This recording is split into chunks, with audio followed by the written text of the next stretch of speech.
자, 형들. 요즘 삼성전자 주가 보면 이 꼬리가 귀에 걸리시죠? 10만 전자를 넘어 역대 최고가를 갱신하는 걸 보니까 역시 삼성전자가 답이다 라는 소리가 절로 나옵니다. AI 반도체인 HBM4가 터지고 2나노 GAA 공정이 자리를 잡으면서 그야말로 역대급 떡상을 보여주고 있거든요. 그런데 형들, 우리가 지금 이 축제 분위기에 취해 있을 때가 아닙니다. 지금 이 불장 속에서도 우리가 반드시 알아야 할 돈의 설계도가 있거든요. 지금 삼전이 저 높은 곳으로 쏘아 올려진 건 기업이 버는 돈이라는 엔진이 워낙 강력해서이지 우리를 짓누르고 있는 금리의 중력이 사라진 게 아니기 때문입니다. 오히려 지금처럼 금리가 높은 수준에서 유지될 때 주가가 오르는 건 엔진에 무시무시한 과부하가 걸려 있다는 뜻이기도 해요. 그래서 오늘은 우리가 겪었던 2022년의 잔혹사를 통해 금리 1%가 어떻게 우리 자산의 30%를 날릴 수 있는지 그 수학적 원리를 아주 낱낱이 파헤쳐 보겠습니다. 형들, 우리가 상식적으로 생각하면 예금금리가 3%에서 4%로 1% 오르면 주식도 그만큼 조금만 조정받으면 될 것 같잖아요. 그런데 왜 실제 시장은 1% 변동에 30%가 넘는 폭락으로 응답하곤 하는 걸까요?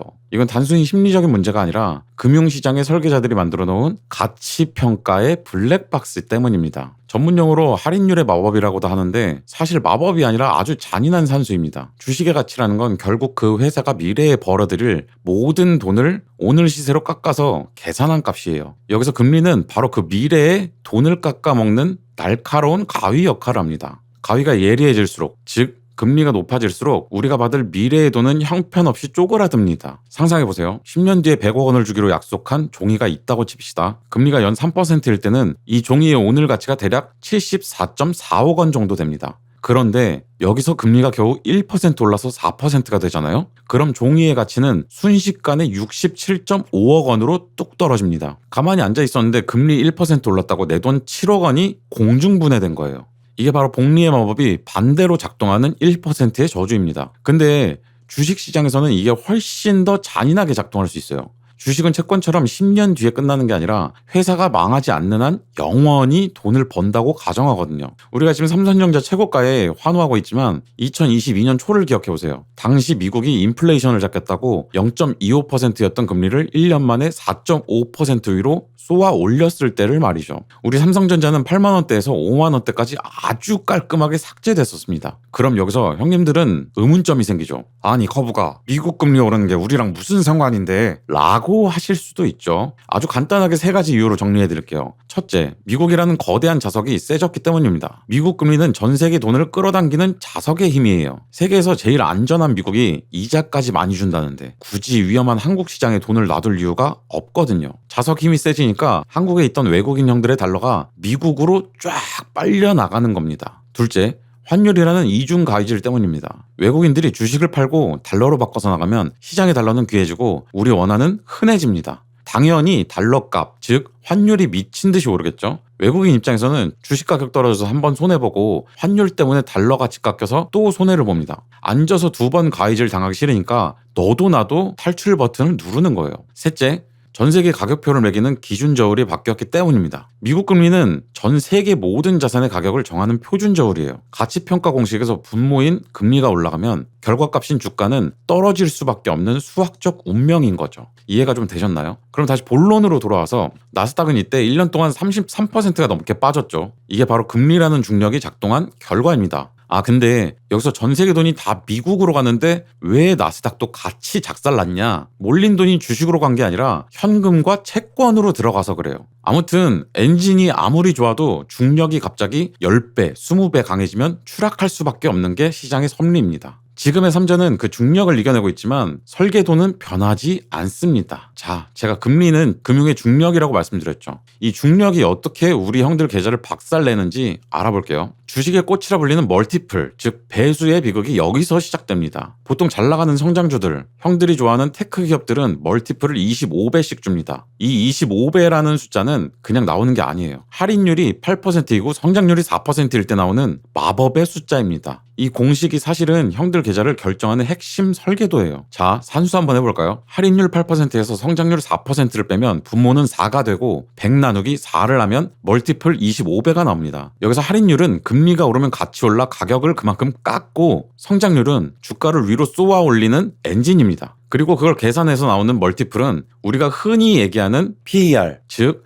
멀티플이 높다는 건 시장이 그 회사의 미래를 높게 평가한다는 뜻이에요. 그런데 여기서 금리가 딱 1%만 올라서 할인율이 9가 되잖아요. 그럼 분모가 5가 되면서 멀티플은 20배로 수직 낙하합니다. 수학적으로 분모가 4에서 5로 바뀌는 순간 기업 가치는 기계적으로 20%가 날아갑니다. 왜냐? 분모는 투자자가 느끼는 순수한 리스크인데 이 리스크가 올라갈수록 기업의 가치는 떨어질 수밖에 없는 거죠. 회사 실적은 그대로인데 금리 1% 때문에 내 주식 가치가 20% 삭제된 거예요. 이게 바로 2022년 금리 폭등기에 나스닥이 마이너스 33%를 찍고 삼전이 추락했던 진짜 이유입니다. 물론 모든 기업이 다 그런 건 아니지만 미래 꿈을 먹고 사는 성장주들은 더 심각합니다. 가상의 AI 기업인 퓨처테크라는 회사를 예로 들어볼게요. 이 회사가 1년에 1억 달러를 벌고 매년 15%씩 고성장한다고 칠 때 말이죠. 금리가 3%라면 이 회사의 가치는 약 53.1억 달러로 평가받습니다. 그런데 금리가 딱 1%만 올라서 4%가 되잖아요. 그럼 이 회사의 가치는 43.4억 달러로 수직 낙하합니다. 산술적으로 18.3%가 그냥 증발하는 거예요.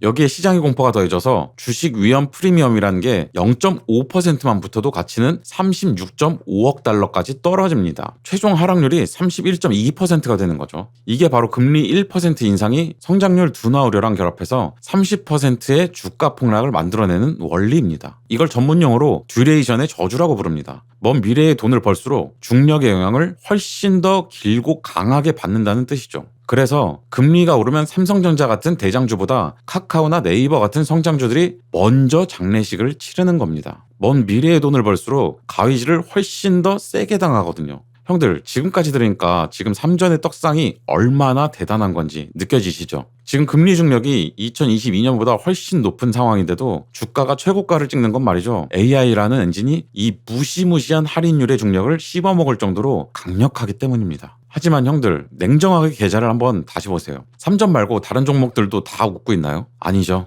지금 시장은 지독한 K자형 양극화에 빠져 있습니다. 삼전처럼 AI 엔진을 단 소수의 우주선만 중력을 뚫고 날아가는 거지, 엔진이 부실한 대다수 종목들은 여전히 금리라는 거대한 바위에 깔려 비명을 지르고 있거든요. 실제로 2025년 하반기부터 지금까지 반도체 대장주들이 축제를 벌이는 동안 내수 소비나 건설주 그리고 꿈만 먹고 살던 중소형 성장주들은 처참하게 박살났습니다. 형들 계좌의 대다수가 파란불인 이유가 바로 이거예요. 삼전이라는 거대한 그림자에 가려져서 대다수 개미형들의 주식은 이미 피눈물을 흘리고 있는 게 2026년 현재의 잔인한 민낯입니다. 그런데 그렇게 주식시장이 피눈물을 흘릴 때 누군가는 이 금리 레버를 돌리며 역대급 파티를 벌입니다. 형들 주머니에서 빠져나간 그 생돈들이 대체 어디로 흘러갔을까요? 세상에 사라지는 돈은 없습니다. 누군가의 주머니로 옮겨갔을 뿐이죠.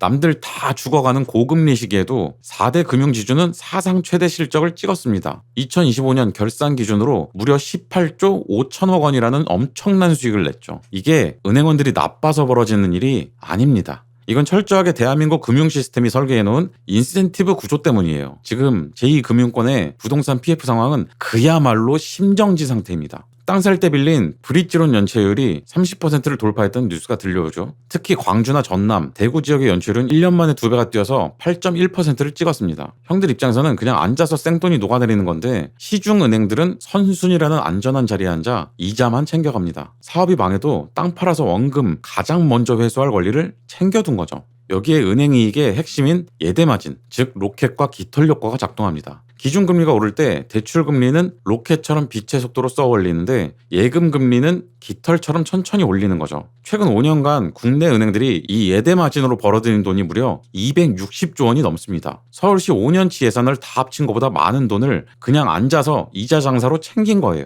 이렇게 벌어들인 돈으로 임원 성과급 잔치만 벌이고 있습니다. 금융사고가 터져도 실적만 좋으면 돈을 챙겨가는 아무튼 이게 바로 잔인한 금융시장의 민낯입니다. 국민들은 고금리 고통 속에 허리를 졸라매는데 은행은 이자 장사만으로 부를 독점하고 있습니다. 내부 통제는 엉망이고 사고는 터지는데 실적만 좋으면 돈을 챙겨간다? 물론 성과금 환수제라는 게 법에 있긴 하지만 실제로 실효성 있게 집행되는 경우는 극히 드뭅니다. 그러니 누가 리스크 관리를 제대로 하겠습니까? 당장 돈 벌어서 보너스 챙기는 게 이득인데 말이죠. 진짜 피마리는 결정을 내려야 하는 한 사람, 바로 이창용 한국은행 총재님의 고민은 깊어집니다. 2026년 4월 임기 만료를 앞두고 나라 경제가 외통수에 걸려 침몰하는 걸 막아야 하는 운명이죠. 환율은 1,500원을 위협하고 외환보유액은 최근 급격히 줄어들고 있는 게 현실입니다. 이창용 총재님이 지금의 환율은 우리 경제의 기초 체력과 명백히 괴리되어 있다고 소리쳐도 시장은 콧방귀를 낍니다. 한미시장 금리 역전폭이 무려 190bp나 벌어져 있기 때문이죠. 한국 국채 사면 연 3% 주는데 미국 국채 사면 연 5% 주니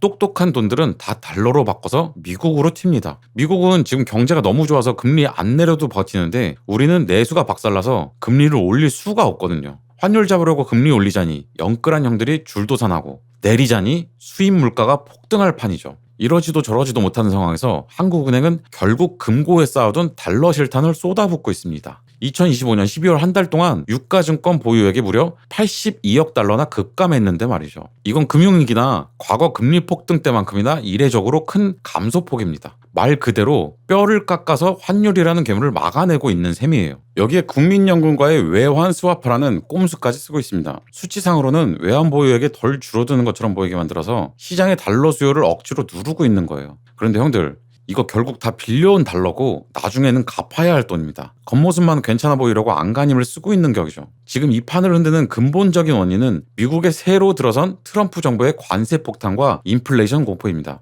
해방의 날 관세니 뭐니 하면서 우리 주력인 반도체랑 자동차에 관세를 때리겠다고 협박하니까 시장에서는 한국의 미래에 먹거리가 끝났다고 보는 거예요. 성장도 잡아야 하고 물가도 잡아야 하고 환율도 잡아야 하는데 손에 쥐고 있는 카드는 금리 하나뿐이거든요. 그런데 이 금리조차 미국 눈치 보느라 마음대로 못 움직이는 이 현실 말이죠. 이게 바로 2026년 대한민국 경제의 외통수입니다. 형들이 마트 가서 아니 왜 이렇게 비싸? 라고 느낄 때 그 배후에는 이런 거대한 금융전쟁이 벌어지고 있는 거예요.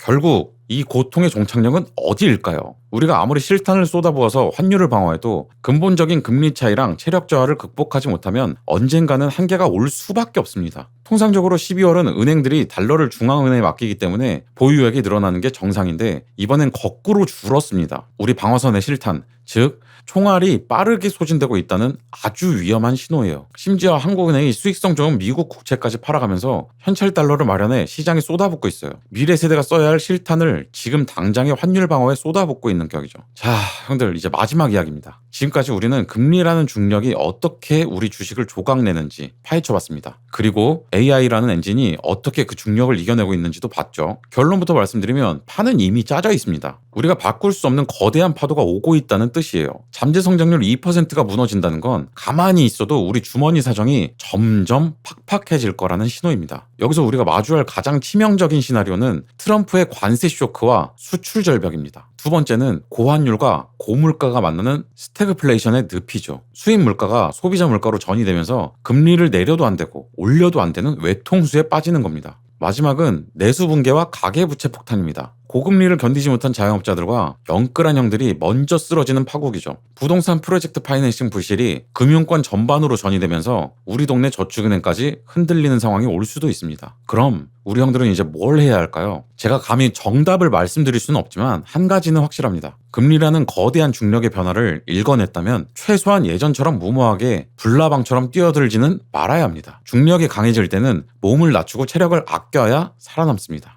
남들이 다 호재라고 외칠 때 우리는 이 이면의 설계도를 보면서 한 번 더 의심해봐야 돼요. 결국 돈의 흐름은 인센티브를 따라갑니다. 누가 이득을 보고 누가 손해를 보는지 시스템의 원리를 알면 공포에 질리지 않고 냉정해질 수 있거든요. 지금의 위기가 누군가에게는 파멸이겠지만 준비된 형들에게는 또 다른 기회의 판이 열리는 신호일 수도 있습니다. 역사적으로 자산의 지형이 바뀔 때는 항상 이런 거대한 금리 발작이 있었으니까요. 형들, 세상이 참 쉽지 않죠. 금리 1%가 우리를 울리고 웃기는 이 기막힌 세상이지만 그래도 어쩌겠습니까? 우리는 또 이 안에서 살아남을 길을 찾아야죠. 거북이가 형 누나들의 똑똑한 막내 동생이 돼서 앞으로도 이 복잡한 판을 아주 쉽게 읽어드릴게요. 그런 의미로 앞으로도 좋은 정보를 드릴 수 있게 구독, 좋아요 한 번씩 부탁드릴게요. 우리가 시스템의 원리를 깨닫는 순간 우리는 더 이상 보이지 않는 손에 휘둘리는 호구가 되지 않을 수 있습니다. 오늘 준비한 이야기는 여기까지입니다. 지식 터틀랩이었습니다. 감사합니다.